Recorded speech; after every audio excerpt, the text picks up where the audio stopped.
This is good. Okay. Alright. Assalamu alaikum wa rahmatullahi wa barakatuh. Allahu Akbar, Allahu Akbar. Allahu Akbar, Allahu Akbar. Ashhadu an la ilaha illallah. Ashhadu an la ilaha illallah. Ashhadu anna Muhammadan Rasulullah. Ashhadu anna Muhammadan Rasulullah. Hayya ala salah. Hayya ala salah. Hayya ala falah. Hayya ala falah. Allahu Akbar, Allahu Akbar. La ilaha illallah.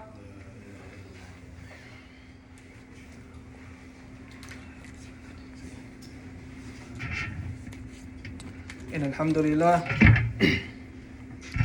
نحمده ونستعينه ونستغفره ونعوذ بالله من شرور أنفسنا ومن سيئات أعمالنا من يهده الله فلا مضل له ومن يضلل فلا هادي له وأشهد أن لا إله إلا الله وحده لا شريك له وأشهد أن محمدا عبده ورسوله يا أيها الذين آمنوا اتقوا الله حق تقاته ولا تموتن إلا وأنتم مسلمون يا أيها الناس اتقوا ربكم الذي خلقكم من نفس واحدة وخلق منها زوجها وبث منهما رجالا كثيرا ونساء واتقوا الله الذي تساءلون به والأرحام إن الله كان عليكم رقيبا يا أيها الذين آمنوا اتقوا الله وقولوا قولا سديدا يصلح لكم أعمالكم ويغفر لكم ذنوبكم ومن يطع الله ورسوله فقد فاز فوزا عظيما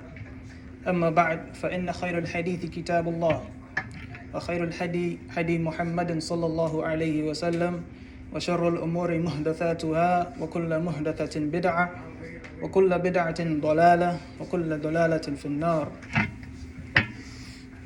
Alhamdulillah, Allah gave us another day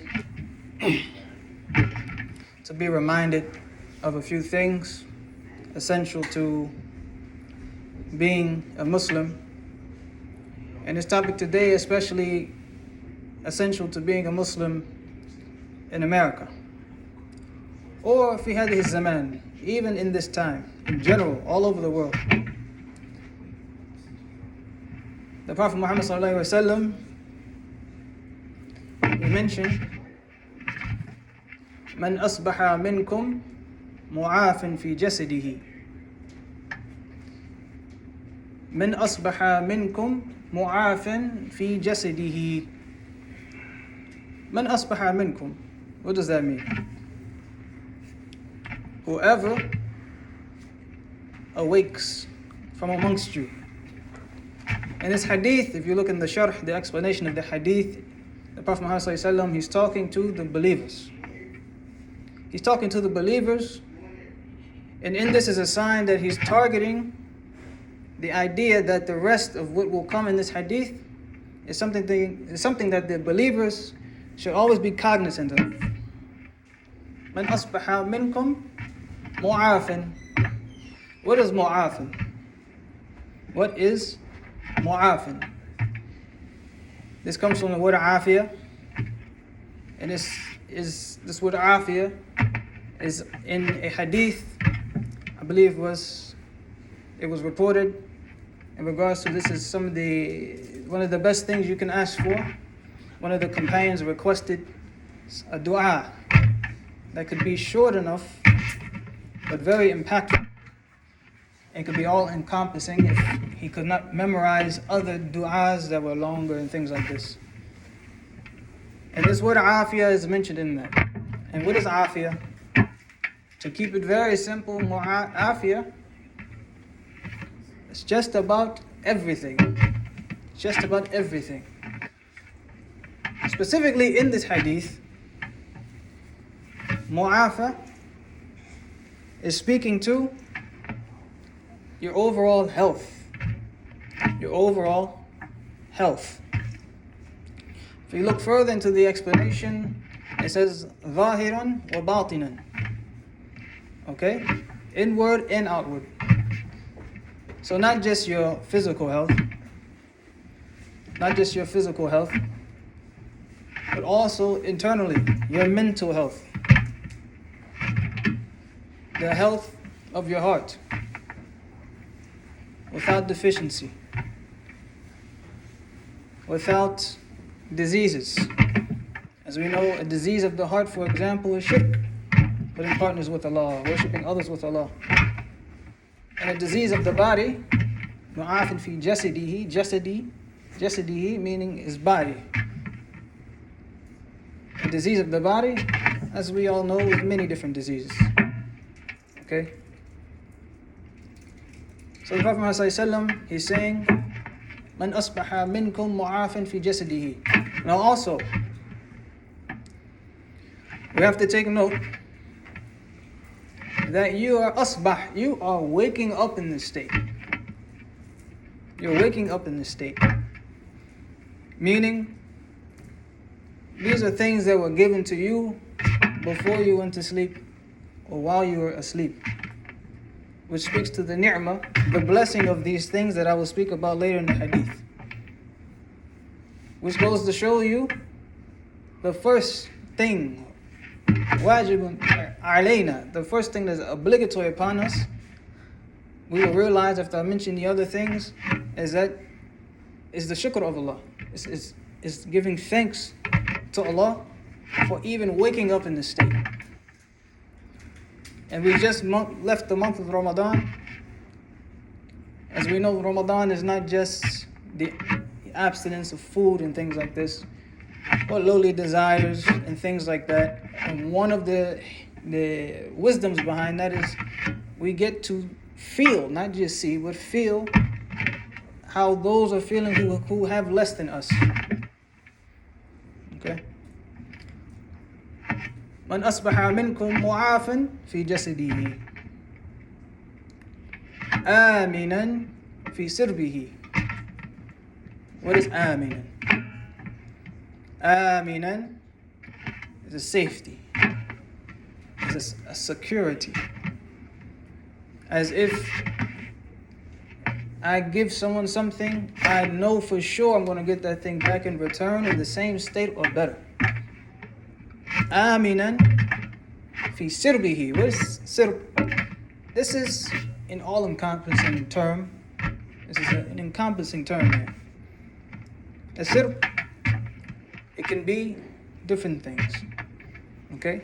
A sirb, it could be any of the heart, the safety and security of the heart from what? From shirk, worshipping other than Allah, from diseases. Also, if you look in the explanation of this hadith, Imam al-Mubarakfuri and others, some mention this is fathatain, part of the sirb. When we talk about safety and security, we mean no fear from an enemy, from the fathatain, from the two doors of the home, meaning from the front or the back door of the home. You have no fear, you're safe and secure, you have no fear of anything being taken away from you. Aminan fi sirbihi. So, if we go back to the first part of hadith, the Prophet Muhammad ﷺ, he's saying, whoever from amongst you, he wakes up, mu'afan fi jasadihi, he has his health, in his body, aminan fi sirbihi, he is safe and secure, and not just in his heart with the religion, also his property, his family, and his dependents. Again, these are things that Allah will give to you even while you're sleeping. This is what we call a residual effect. like a difference in income. Okay, and we're also talking about Amin fi sirbihi. We'll get to rizq in the next part of the hadith. If we talk about residual income, there's a difference between that and a fixed income. Okay, this residual effect means you get paid, you get money even while you're sleeping. While you're not working, it's coming in. This is the parallel to draw between that and these blessings that Allah gives you. So whoever wakes up, his body and his overall well-being is healthy. His property, nafsi, his self, his heart, his dependents, his family, they're safe and secure. عِنْدَهُ قُوتُ يَوْمِهِ عِنْدَهُ قُوتُ يَوْمِهِ. And he also has قُوتُ يَوْمِهِ. He has sustenance for the day. He has sustenance for the day. ظاهرا, from the apparent meaning of the text, this is food. Ta'am, this is food. But some of the explanations of hadith, this is further than just food. Okay? As we have other responsibilities than just to give food to the family. Right? We have homes to maintain, right? So forth and so on, bills, responsibilities. So Allah is mentioning, عِنْدَهُ قُوتُ يَوْمِهِ. You have everything in regards to rizq that is needed. You have food for the day and the money you need for the day. The bills and other responsibilities, that is taken care of. فَكَأَنَّمَا حِيزَتْ لَهُ الدُّنْيَا فَكَأَنَّمَا حِيزَتْ لَهُ الدُّنْيَا. What does that mean? It is as if Allah has given this person the entirety of the dunya. It is as if Allah has given this person the entirety of the dunya.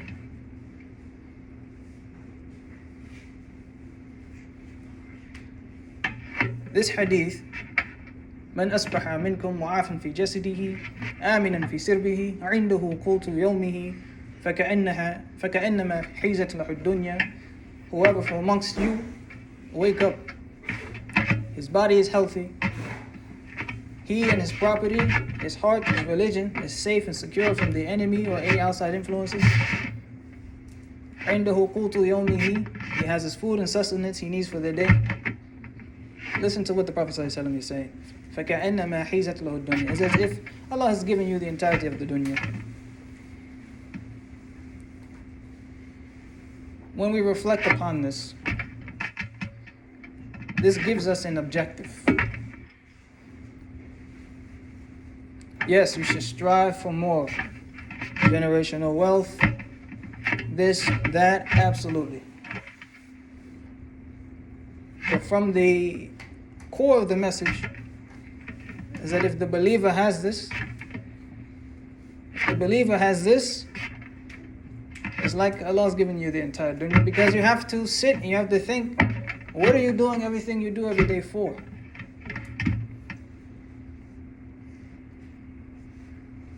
And think of it in the opposite way. What happens when you don't have good health and you wake up in that state? What are you doing that whole day? You're trying to get back that good health.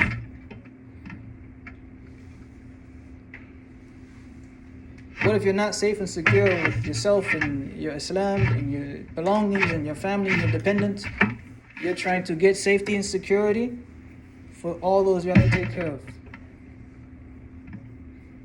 But if you don't have food and sustenance for the day, the entire 24 hours or even longer, however long it takes, you're trying to get enough food and sustenance and money you need for you and your dependents and your family.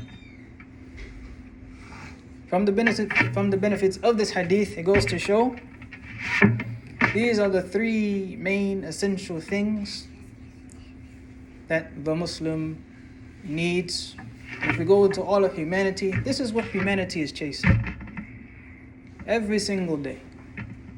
This is what you want. after knowing this, and knowing that the Prophet Muhammad ﷺ is the one who narrated this, in the Sunan al-Tirmidhi, Imam al-Bukhari in his Adab al-Mufrad, Imam al-Nasa'i, you find a different narration in Imam al-Nasa'i's Sunan. These are the things that you need. And this completely wipes out excess. Excess. The minute you try to get more than that which is, and it becomes an extreme, those bring about the deficiencies. Those three essential things, health, safety, security, and food and sustenance for the day. The minute you try to get more,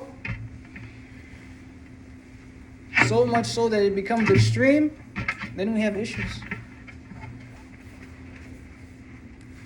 This goes to show that part of Islam is what we call zuhud.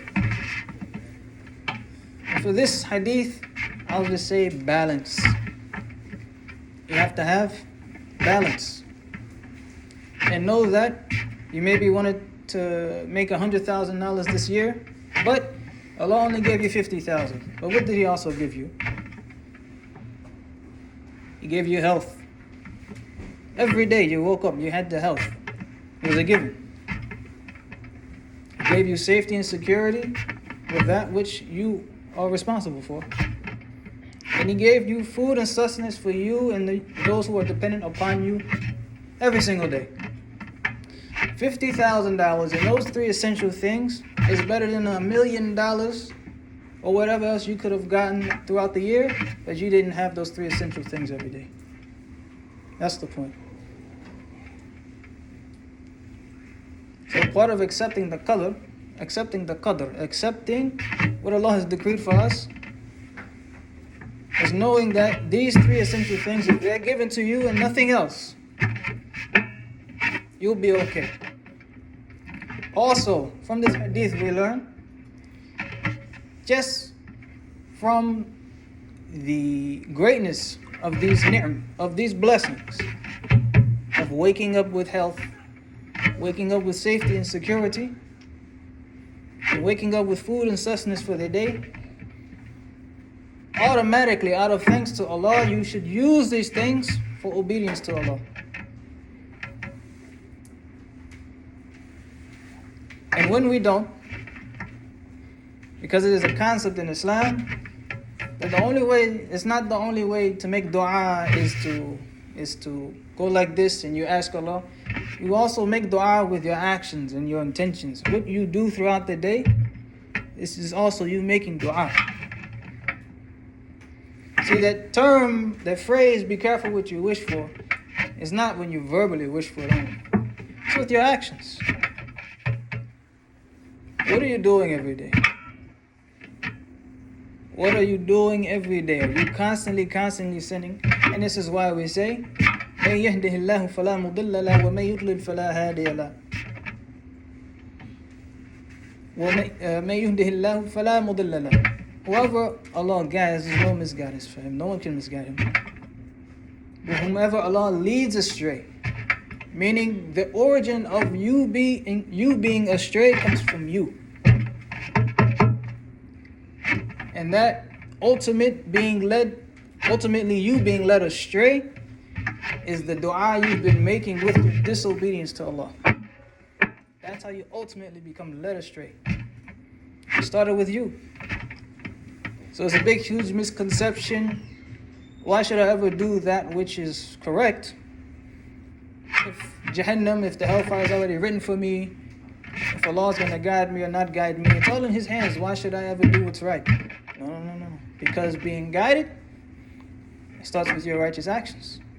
Being misguided, it starts with your disobedience.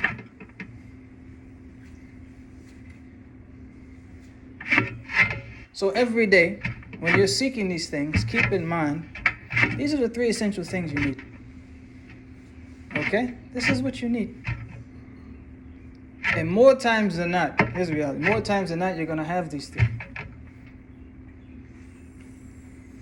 Yet throughout the day, when we sin, we're using these three things to disobey Allah the most.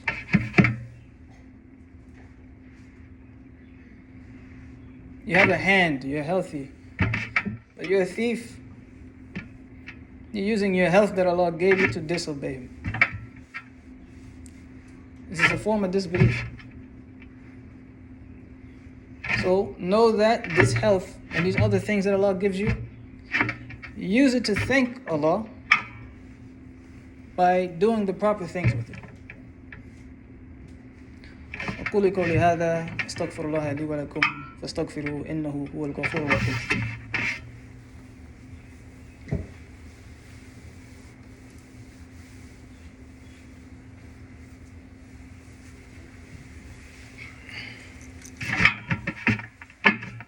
الحمد لله والصلاة والسلام على رسول الله أما بعد.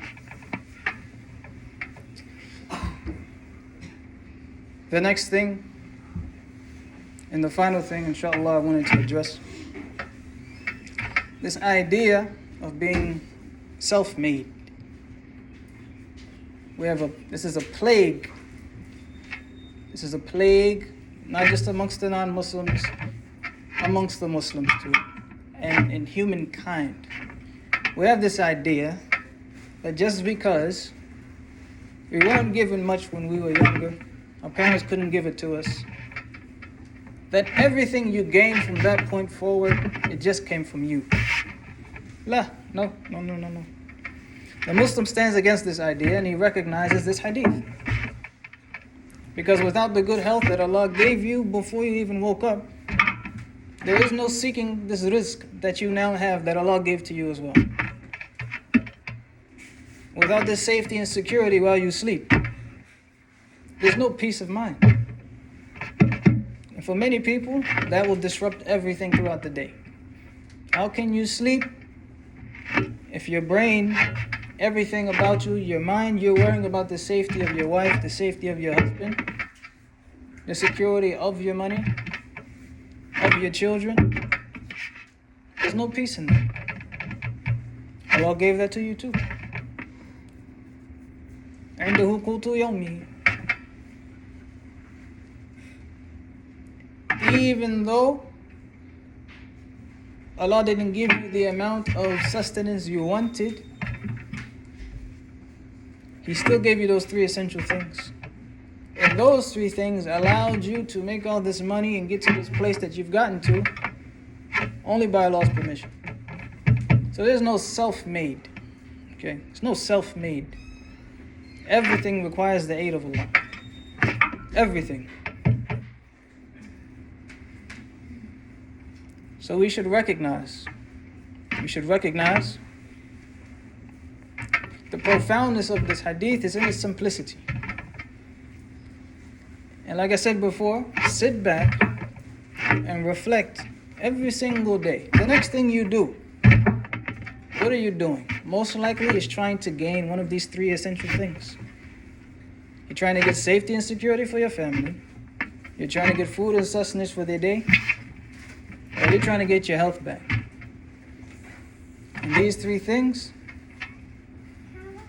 they lie within the rizq of Allah. Allah is either going to give it to you or take it from you. So when you have it, take advantage of it. When you have it, we should take advantage of it. And as Allah mentions in the Quran, in Surah Ibrahim, for those who are grateful, surely Allah will give you more. That gratitude is also ties into what I said. Using that which He gave you in obedience to Him. That shows your gratitude. Using what Allah gave you for disobedience and such, that shows ingratitude. Because now you're devaluing the blessings that Allah gave you. Because you believe using those blessings for something lesser than the pleasure of Allah is worth it.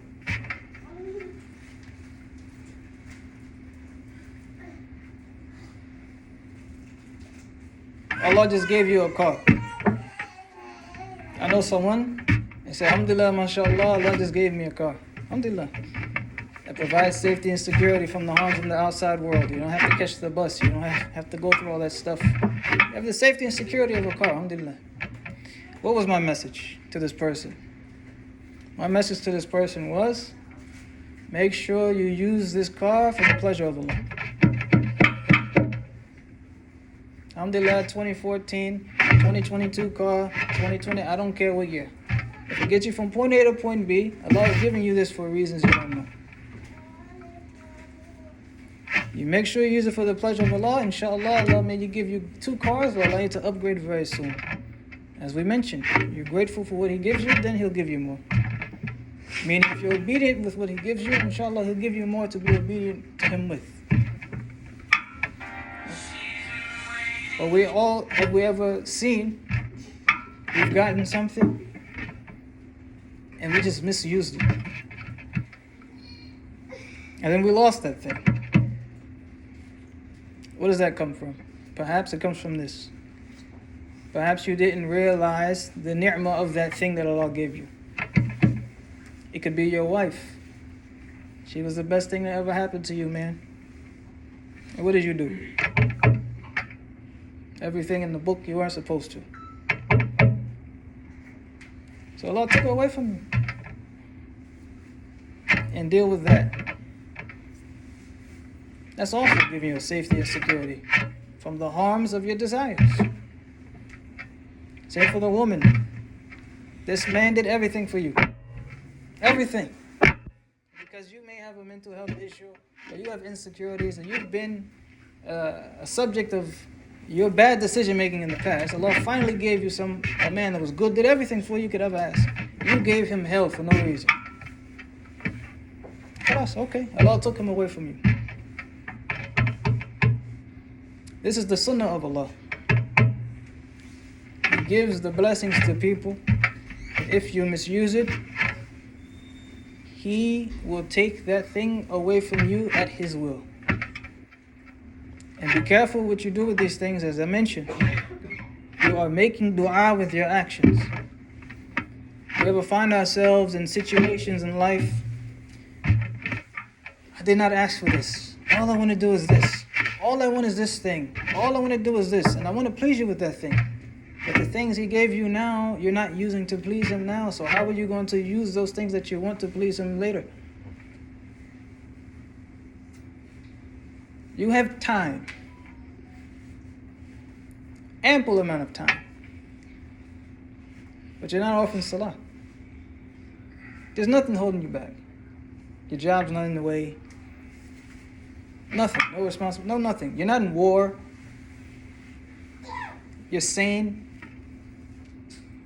You have Islam. Think Allah's going to give you more time? And if He increases you in that, perhaps it's only more to increase you in your disobedience, to lead you astray. Which is the notion that God gave me everything. I got millions and billions. This is a sign that God loves me. Oh, really? Oh, really? First you call yourself self-made, you gave yourself everything. Okay, alhamdulillah, mashallah. But now you think because you have all these things that you dream about, when you have those 3 essential things every single day, you have health, you have safety, and you have your food and your sustenance you need for the day. And you dream about having all this other stuff. And you believe you're self-made and all this other kind of stuff. And because you have all these other material things or whatever, that is a sign of Allah, that Allah loves you. Let me tell you something.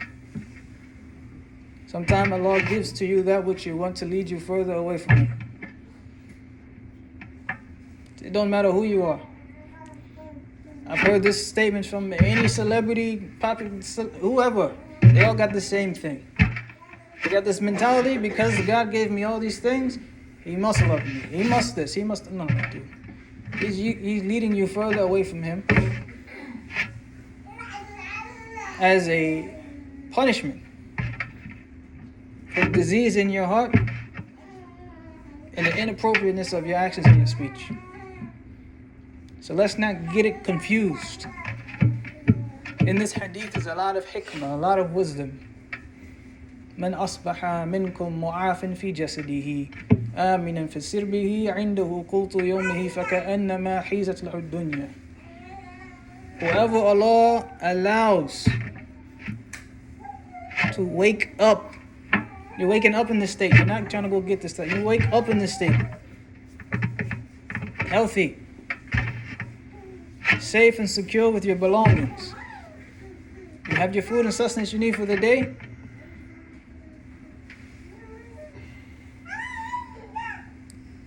Let's try to make sure that we give thanks to the one who deserves it.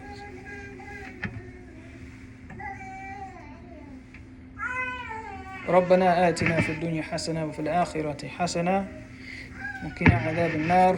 May Allah make us from those who give shukr to Allah, who give thanks to Allah. May Allah make us from those who perform good deeds with the blessings that Allah has given us. May Allah make us from those who take advantage of our health, the safety and security He gives us, and the food and sustenance He gives us every single day. May Allah make us from those who recognize the deepness of those blessings.